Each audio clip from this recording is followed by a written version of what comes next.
Jeshi la Polisi mkoa wa Kaskazini Pemba limepokea taarifa ya kujinyonga kwa watoto wawili wa kike ambao walikuwa ni mapacha wenye umri wa miaka 11 ambao walikuwa wanasoma darasa la 5 katika skuli ya Kizimbani, wilaya ya Wete. Tukio hilo la kujinyonga la hawa watoto tumelipokea jana tarehe 17 mwezi wa 11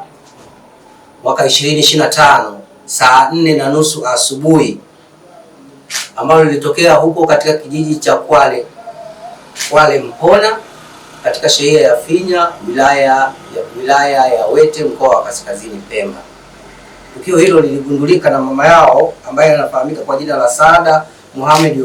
Omari, ambaye baada ya kuwakosa kwa muda mrefu akaanza kuwatafuta na hatimaye kukuta miili yao inaning'inia kwenye mti, juu ya mti umbali kama mita 100 kutoka katika eneo la nyumba yao.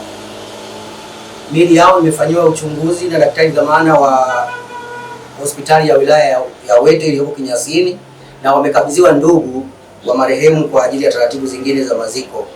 Taarifa za awali zinaonyesha kwamba watoto hao walipofishana na mamao baada ya kukataa kufanya kazi za nyumbani, ndipo wakawa wanalazimishwa na mama yao, na ndipo wakaondoka kabisa katika eneo lile la mama yao, na huko ndipo walipokwenda kujinyonga hadi kufa.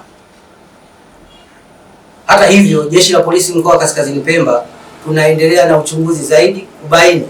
kama tukio hilo kweli lilisababishwa tu na sababu hiyo ya watoto hao kugombana na mama yao mzazi, au kuna chanzo kingine ambacho kilipelekea watoto hao kujinyonga.